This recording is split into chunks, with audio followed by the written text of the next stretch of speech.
Anak-anakku kelas 5, apa kabarnya nak? Semoga kabar baik dan sehat selalu.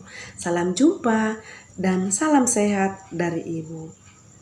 Tetap semangat, walaupun kita masih tetap belajar di rumah.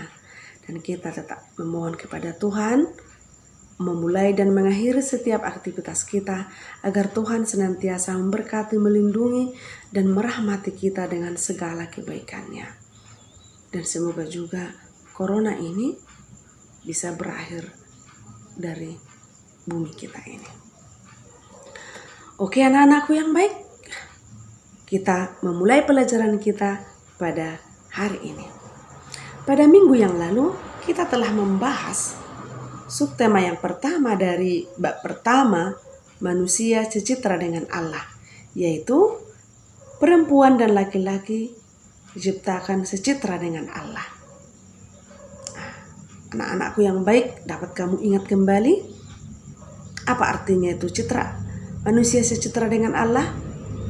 Apa tugas manusia sebagai citra Allah? Apa makna manusia sebagai citra Allah? Apa keunggulan manusia sebagai citra Allah? Dan bagaimana Allah menciptakan Adam dan Hawa? Dan bagaimana kamu mengungkapkan rasa syukurmu atas dirimu diciptakan secitra dengan Allah. Maka yang kedua ini, subtema yang kedua, kita akan mempelajari tentang perempuan dan laki-laki dipanggil untuk berkembang. Perkembangan pada laki-laki dan perempuan ada dua. Yang pertama adalah perkembangan fisik, dan yang kedua adalah perkembangan psikologis. Perkembangan fisik adalah perkembangan pada tubuh atau pertumbuhan pada tubuh, otak, dan motorik kita. Perkembangan pada tubuh yang ditandai dengan berat badan, tinggi badan, dan otot yang sudah kuat. Sedangkan perkembangan psikologis adalah perkembangan kemampuan dan sifat-sifat manusiawi. Perkembangan kemampuan atau bakat ini dapat kita lihat dua sifatnya. Perkembangan kemampuan atau bakat bersifat jasmani, yaitu memasak, berenang, menari, dan bermain bola, dan masih banyak lagi.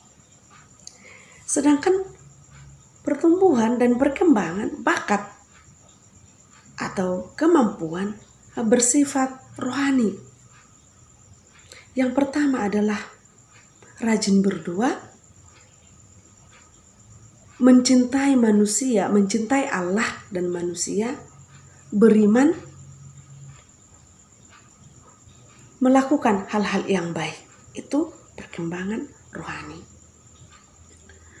Perkembangan pada manusia, yaitu laki-laki dan perempuan, dipengaruhi oleh 3 faktor. Yang pertama adalah faktor bawaan atau lahiriah, yang kita bawa sejak lahir. Ya, faktornya. Lalu yang kedua adalah faktor lingkungan. Lingkungan turut mengembangkan kita sebagai laki-laki dan perempuan. Lingkungan-lingkungan yang baik, mari kita turuti, mari kita teladani. Sedangkan lingkungan-lingkungan yang tidak baik, mari kita jauhi. Lalu yang ketiga adalah aktivitas kita. Aktivitas kita itu juga merupakan faktor perkembangan kita. Apa aktivitas kita? Apakah kebaikan-kebaikan? Nah, kita berharap bahwa aktivitas kita itu adalah hal-hal yang baik, yang mendukung pertumbuhan dan perkembangan kita ke arah yang baik. Lalu di sekolah dasar itu, anak mempunyai beberapa perkembangan. Yang pertama adalah perkembangan intelektual. Maka anak di sekolah dasar umur 6 tahun sampai 12 sudah bisa membaca, berhitung, dan menulis. maka mereka sudah berkembang secara intelektual. Lalu berikutnya adalah perkembangan bahasa. Anak sekolah dasar umur 6 sampai 11, mereka sudah bisa menguasai kata 2500. Ya kan? Kata ya. Lalu umur 11 sampai 12 tahun, mereka sudah bisa menguasai kata 50.000. Nah, itulah perkembangan bahasa pada anak sekolah dasar. Lalu berikutnya adalah perkembangan sosial.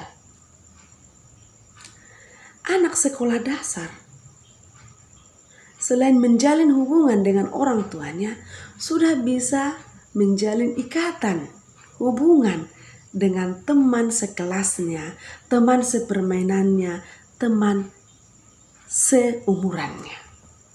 Maka bukan hanya untuk orang tua lagi mereka menjalin hubungan, tetapi sudah melakukan ikatan dengan teman sekelasnya, teman sepermainannya.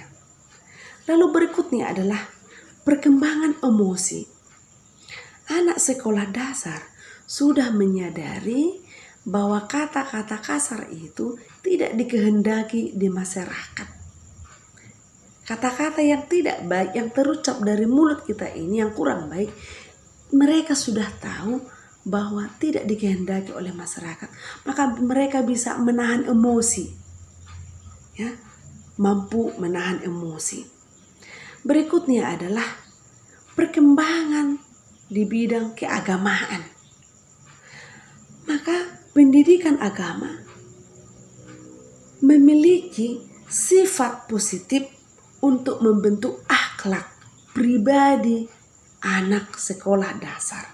Maka anak-anakku kelas 5, kalian sudah belajar agama, dan itu yang kita pelajari hari ini.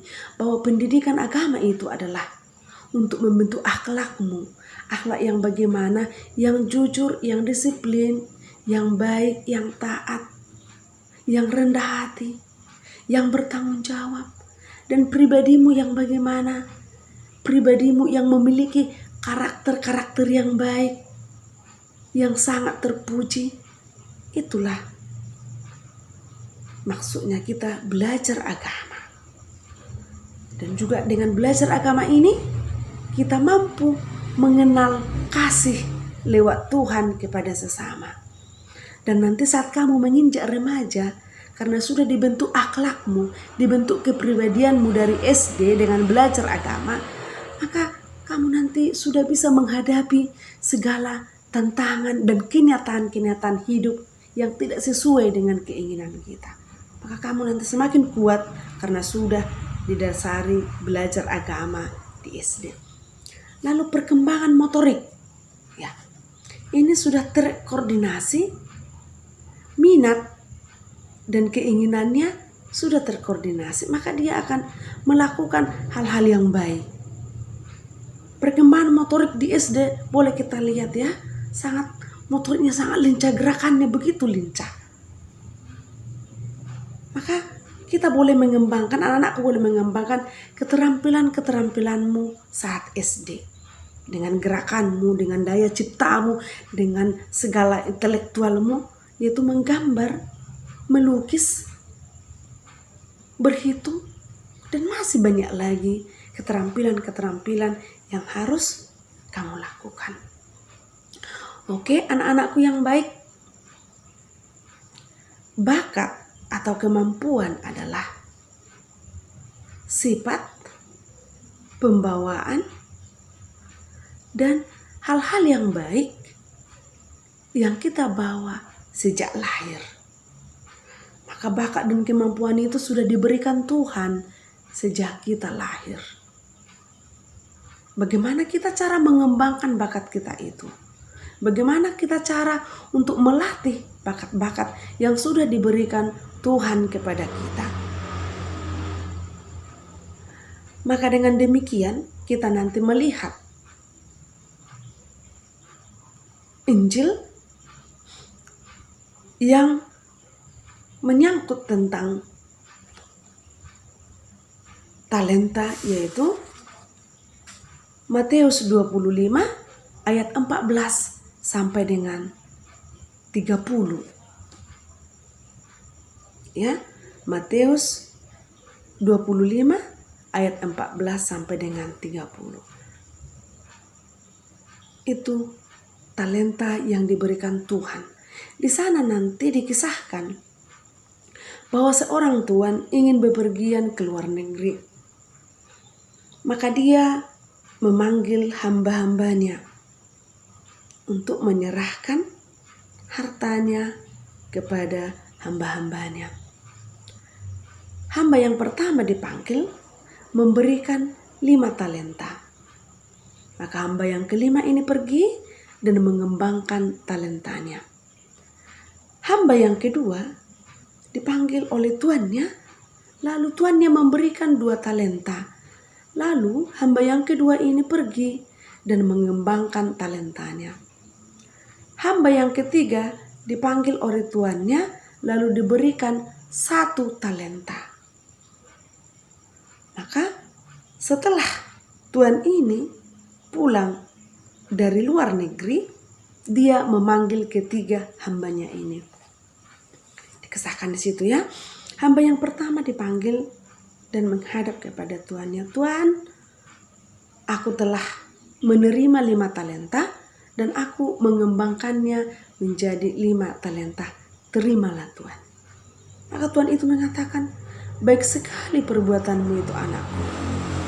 Maka aku akan memberikan perkara-perkara besar kepadamu, tanggung jawab yang lebih besar kepadamu. Lalu hamba kedua melapor kepada tuannya. Tuan memberikan 2 talenta kepada saya, maka saya mengembangkannya menjadi 2 talenta. Tuan itu mengatakan, baik sekali perbuatanmu itu anakku. Aku akan memberikan tanggung jawab yang lebih besar kepadamu. Nah, pergilah, berbahagialah bersamaku. Nah, lalu itu diucapkan kepada hamba yang pertama dan kedua. Dan hamba yang ketiga menghadap, Tuan, setelah Tuan memberikan 1 talenta kepadaku, aku tahu Tuan itu pemarah. Aku tahu Tuan itu menuai di tempat yang tidak menanam. Maka aku kubur talenta itu. Hei, hamba yang jahat, kata Tuan ini. Kamu jahat, pemalas, maka aku akan mengambil talenta daripadamu. Maka aku akan mencampakkan engkau ke tempat yang paling gelap. Di sanalah terdapat kertak gigi yang sangat menyakitkan. Maka apa maksudnya dari Matius 25 ayat 14 sampai 30 ini? Mengajarkan kepada kita, Tuhan telah memberikan kita talenta kita masing-masing. Sejauh mana kita bertanggung jawab atas talenta yang diberikan Tuhan kepada kita. Apakah kita seperti hamba yang pertama, hamba yang kedua, atau hamba yang ketiga ini? Jika kita seperti hamba yang pertama dan kedua, berarti kita sudah melaksanakan tanggung jawab kita. Jika kita sudah mengembangkan bakat dan kemampuan kita. Sedangkan hamba yang ketiga ini adalah seorang hamba yang pemalas, yang bermalas-malas, yang tidak mau berusaha. Anak-anakku kelas 5, janganlah kamu tiru nak hamba yang ketiga. Dia itu pemalas. Dia itu hanya menuntut tapi tidak melakukan perbuatan. Maka tirulah hamba yang pertama dan kedua, yang selalu berusaha mengembangkan bakat dan talentanya. Maka Tuhan memberikan perkara yang lebih besar, tanggung jawab yang lebih besar kepada kita. Jika kita yang memiliki 1 talenta dan kita tidak mengembangkannya, Tuhan akan mencabut itu dalam diri kita. Mencabut itu dari diri kita, maka hidup kita akan susah dan menderita. Maka bagaimana caramu untuk melatih bakat dan kemampuan yang ada pada dirimu? Bergaullah dengan orang yang berpengalaman, yang sudah memiliki bakat dan kemampuan. Selalu rajin berlatih. Selalu rajin membaca buku yang sesuai dengan bakat dan kemampuanmu. selalu berusaha untuk bekerja keras, untuk mampu menjadi yang terbaik. Dan jangan lupa berdoa. Itulah usaha-usaha yang kita buat untuk mengembangkan bakat dan talenta kita. Jangan kita stop. Ya, anak-anakku yang baik, walaupun kita belajar di rumah, mari tetap mengembangkan bakat kita. Jangan bermalas-malas, anakku. Belajar terus apa yang dikasih guru dari melalui media sosial ini, dengarkan dengan bagus, pelajari dengan baik, agar ke depan nanti kamu bahagia dengan bakat yang kamu terima dari Tuhan untuk kebahagiaanmu dan juga untuk kamu bagikan kepada sesama. Maka untuk anak-anakku yang baik, demikian dulu yang bisa Ibu sampaikan pada materi kita subtema yang kedua. Maka untuk pertanyaan yang harus dijawab oleh anak-anakku yang baik. Yang pertama adalah, jelaskanlah arti perkembangan fisik dan perkembangan psikologis. Berikutnya, tuliskanlah perkembangan pada anak sekolah dasar. Itu nanti ada 6. Ya. Berikutnya, tuliskanlah faktor-faktor yang mendukung perkembangan manusia laki-laki dan perempuan. Lalu berikutnya adalah, bagaimanakah caramu untuk mengembangkan bakat atau talenta yang diberikan Tuhan kepadamu? Lalu berikutnya adalah, buatlah sebuah puisi dengan berjudul Aku Dipanggil Untuk Berkembang. Selamat belajar anak-anakku. Sekian dan terima kasih.